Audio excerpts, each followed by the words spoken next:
Hey, it's Dan. Welcome back. You're watching iAllegedly. And I've got a good one for you because here is the next red flag for all of us. And I'm going to get right into it. But before I do, we also have a sponsor today, Dr. Marty, and I'll talk about him a little later. But first things first, banking right now, for the first time in 50 years, banking has contracted. The amount of credit has contracted for 3 consecutive quarters. This hasn't been this bad since the Great Recession, and the banking problems have just been compounded over the last 50 years, and now it's coming to a head. You know, Steve Hanke, we talked about him last week, and David Rosenberg. These are 2 economists that have said, wait a second, people need to get ready for how bad this is. And it's raining on the island, so it's kind of nice to walk out here in the morning and just, people don't like to come out in the rain, clearly. But this is bad, and you're going to see a real problem with this. And I want to read you something because this is getting serious, and people don't want to realize that. And I got a text from my cousin, who's a great guy, good dad, good businessman, author. I just enjoy everything about him. But let me read this to you, okay? Hey, cuz, last week when I was in Texas, my credit card was compromised, so of course it had to be shut down, and the new one won't be coming until today when I'm in Albuquerque. So I checked into my hotel room last night using my Wells Fargo debit card, declined, saying I had exceeded my daily spending limit of $5,000.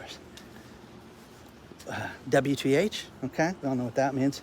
The hotel was only $600. I called Wells Fargo and they said they had a system-wide error. And again, a system-wide error. Guys, get concerned about this, because did you hear about that in the news, or are you hearing about it now?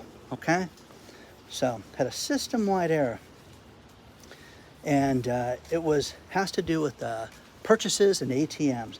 I asked why in the hell they didn't notify customers at all. Of course, the guy had no answer. Long story is, I want to thank you because I used my USC credit union card, which worked beautifully. I would have been so screwed if I didn't open this second account like you suggested.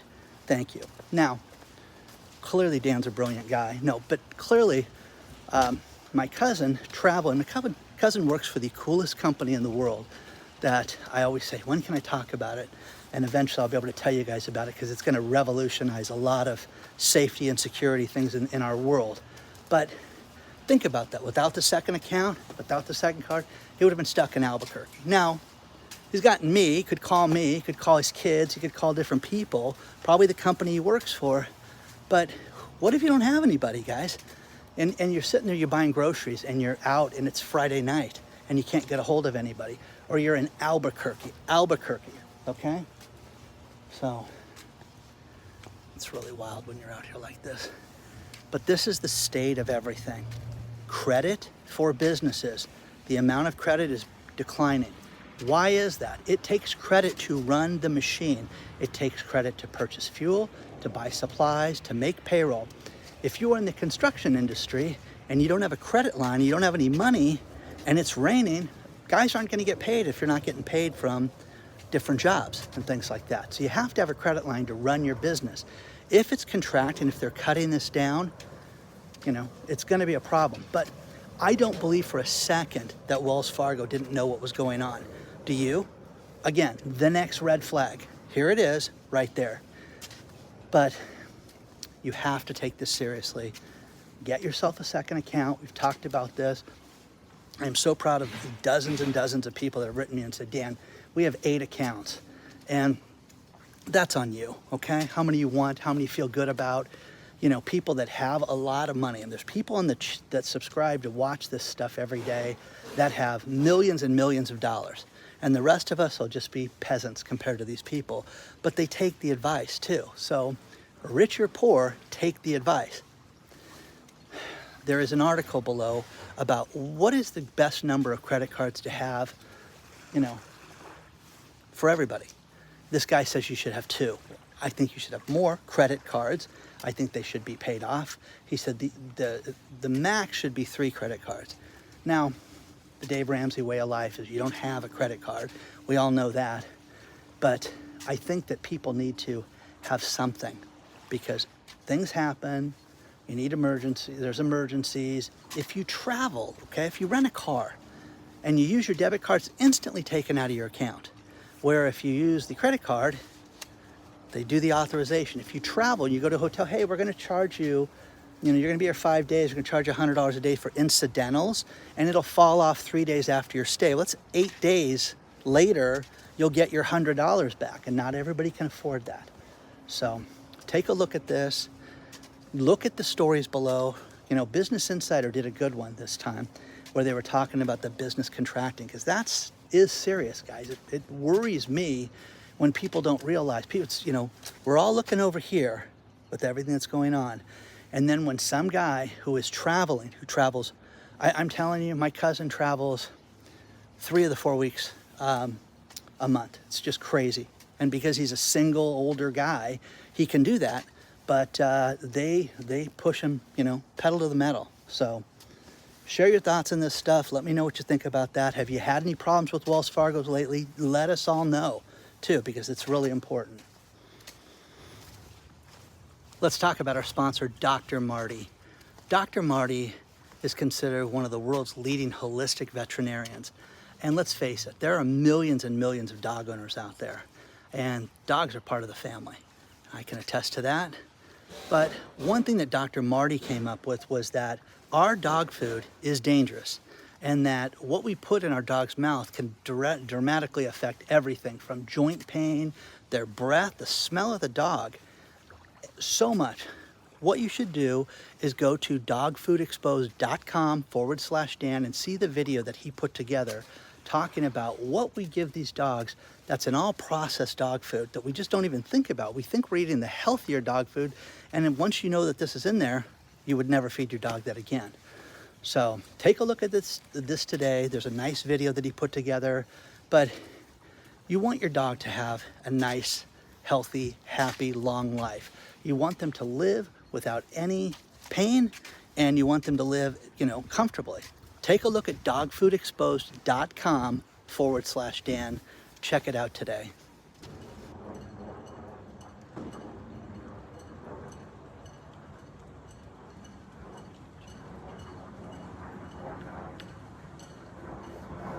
One thing that's very funny is we hear about businesses that we know are in trouble.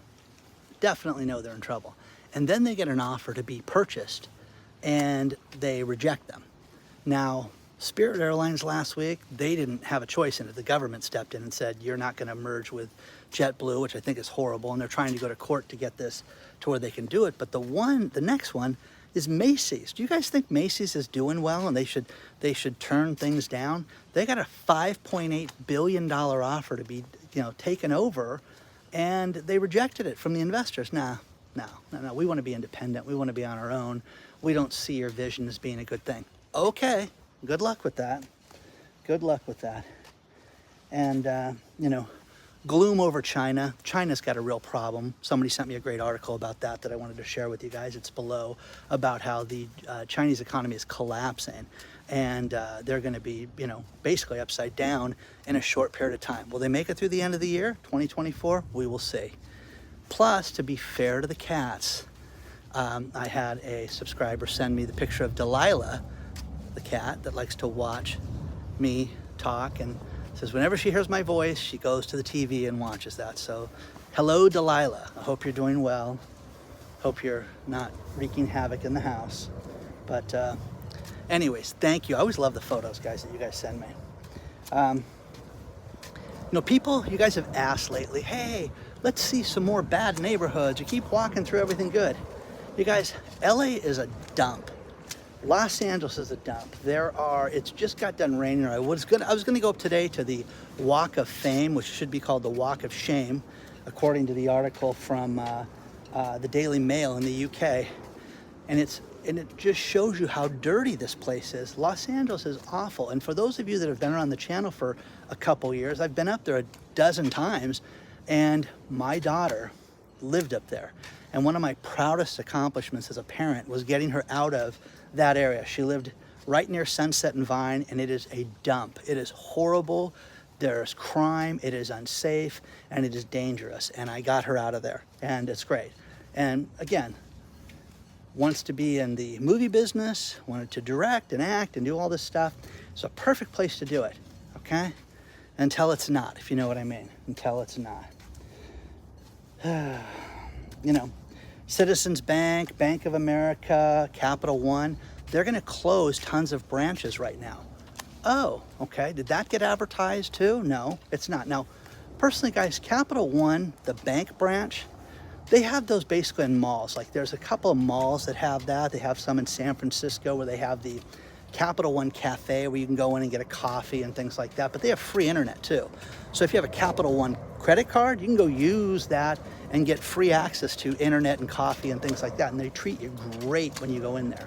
So go, you know, take a look at that. But you're going to see hundreds and hundreds of bank branches get closed between now and Easter. You're going to see it. It's going to happen. So, you know, you'll like this one. Story where Chase Bank closed a woman's account, and no reason, nothing like, hey, you know, you were writing bad checks, or hey, you were overdrawn. Closed the account because they didn't like what she did for a living, and they closed the branch then, okay? And it took months to finally get her money back. So again, warning after warning after warning. I think that we're gonna wake up on a Saturday morning and realize that on a Friday that they shut everything down, and you guys won't know what hit you. Some of us will be ready for this. We won't like it. We're not gonna be, you're not saying, hey, that bank that's got X amount of dollars in it. No, you're gonna be unhappy about that. But, you know, let me know. You know, all the leading economic indicators fell again. And wait a second, the economy's doing great, Dan. Everything is doing good right now. It's not. It is not. So, have we avoided a recession right now? Maybe. Okay? But when you talk to any business owner that says that they are worried, that they are not getting paid on time, they have problems with customers' credit, they have problems getting their own credit, this is going to get compounded in the coming weeks and the coming months. You're gonna see this become a bigger problem. And again, this administration doesn't care about the small business person. They care about their fat cat friends, and they don't care about us. So do what you can do to protect yourself as soon as possible.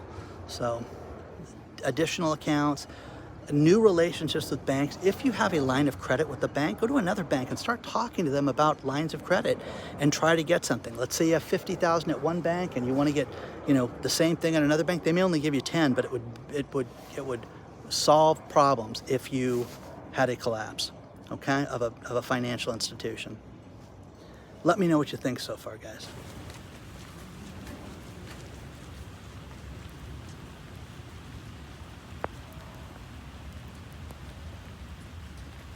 Now, this is the sign of the times, and this is how insane the world is right now. Could you imagine having a profitable business that is in the top 10% of your other locations, doing well, and now it has to close? Well, why? Are people not making money? They're not going anymore? No, it has to close because of crime. In-N-Out Hamburger is a West Coast, it's moving east slowly. You know, I think it's even in Texas now, where they have a hamburger place. It's really good, okay?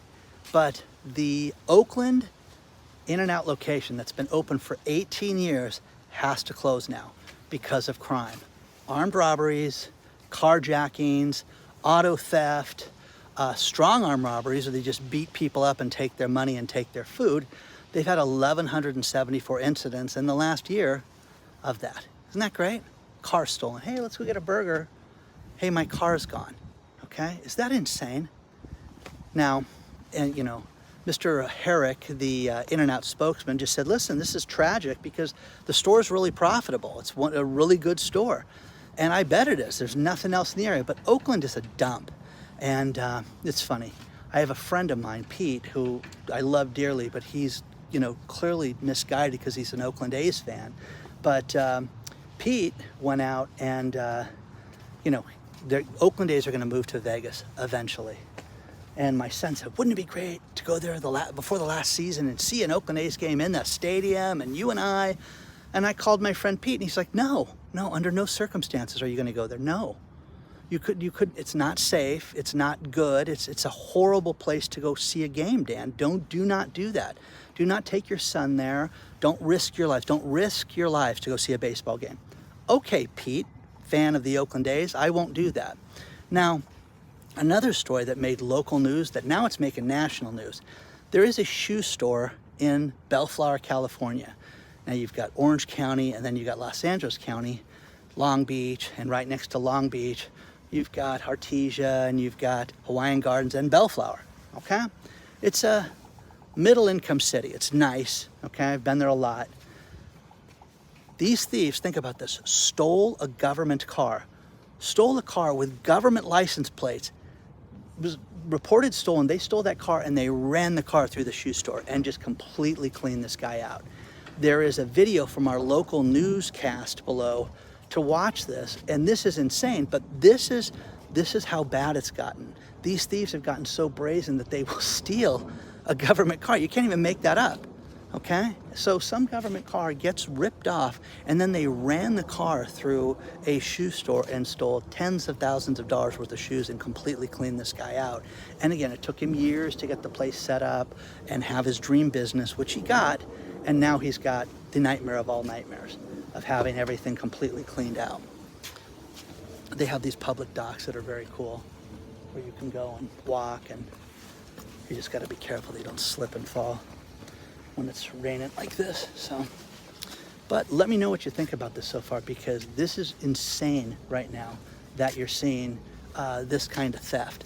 And again, In-N-Out Hamburger, what's next? What's next?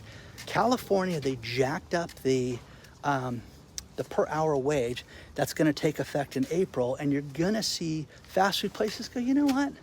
I don't want to do this. And In-N-Out's closing because they don't want to jeopardize. Read the article.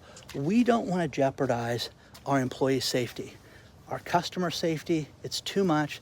We've had too much with this. So again, we'd rather just lose the location and shut it down and take millions of dollars of losses as a result of that. And the community doesn't get an In-N-Out hamburger. So let me know what you think about that. Let's face it, eating out at restaurants has gotten so expensive. A restaurant owner, Brian Hill, that owns the Central City Tavern, has gotten so much heat from his friends. He's even been on the news talking about this. Hey man, I went and bought a bacon, lettuce, and tomato sandwich from your store, and it's now $16.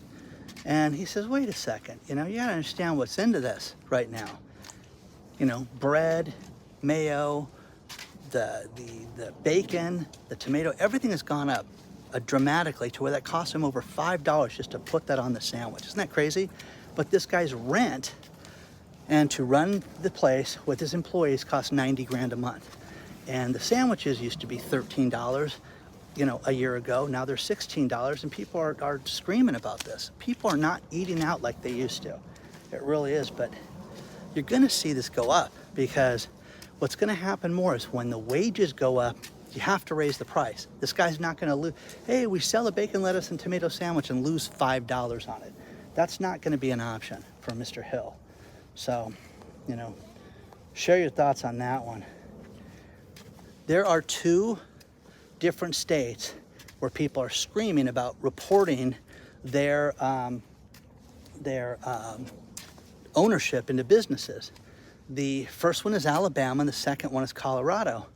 They have that new financial disclosure law where they have to give up the goods of who owns the company if they have a beneficial ownership stake. If you have a larger percentage of the company, you have to give this up. And what it's going to do is it's going to eliminate money laundering and fraud and things like that. That's what they think.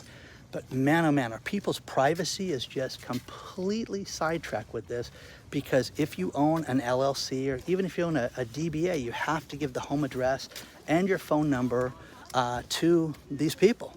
It's crazy right now. So, people are furious over this. It's going to be interesting to see how this plays out.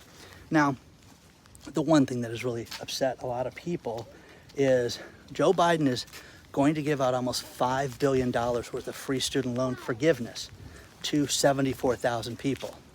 And I would like this, okay? I didn't take out student loans. Remember, I told you this 100 times. But what this works out to, 74,000 people into $5 billion, works out to $67,567. Wouldn't you like 67 grand given to you for free? Hello, I would. I'd love that. So people are upset about this. People are furious over the last video I did where they, hey, you may have to pay state taxes on this. That's not true, Dan. I spoke to H&R Block. Better get some good advice, guys. I'm telling you this right now because you're getting a 1099. You're going to be, if this happens, it's going to be considered bonus income, extra income, side income, 1099 festival time. So share your thoughts on that. And it is pouring rain on me, guys, right now, okay? So we're going to cut this kind of short. I'm going to finish this video with this last story. And I don't know if you guys know this or not, but I have ran 3 half marathons in my lifetime. And that is a total of 13.1 miles for each of those. A marathon is 26.2 miles. And I'm telling you this right now, I trained for months to do these every time. And when I hit that 13.1 mile marker, I didn't want to go another step. Okay, that's how hard it was to do the 13.1 miles. There is a Chinese marathoner who goes by the name of Uncle Chen. There's a great story below. Uncle Chen smokes continuously when he runs half marathons and does them on a monthly basis. And he smokes the entire time, chain smokes. Uncle Chen is 52 years old. Uncle Chen looks a lot older because smoking's bad for you kids and don't do it. And I've had a lot of people in my life be affected by cancer and you should never smoke. But Uncle Chen, this is kind of funny because one thing that you see people do at the marathons is when you get to the finish line, a guy will light up a cigar the last 100 yards and look at that guy, he's crazy. You know, I had a brother that would play softball and would walk up and play, still have him, by the way. He's not like I don't have him anymore. He just doesn't smoke anymore. He used to play softball and he used to go up to bat smoking a cigarette. And this, the 80s, guys. It's a different time. So Uncle Chen is out smoking and they said, no, we banned smoking. So he's been disqualified for his finishes. So do you think that's fair? Do you think Uncle Chen shouldn't be smoking during the marathon? Read the story because it's awesome. I mean, it's just hanging there. Oh my gosh, I loved it. Please don't forget to hit the like button. Please, if you guys want to recommend a place to go, I'm all ears. I just hope it stops raining. And subscribe to the channel. If you want to email me anything, it's hello@iAllegedly.com. I appreciate each and every one of you. And a bunch of cool stuff's about to happen for all of us, okay? I'll see you guys soon. Look, it's just ripping on me. It's raining, okay? I'll see you soon.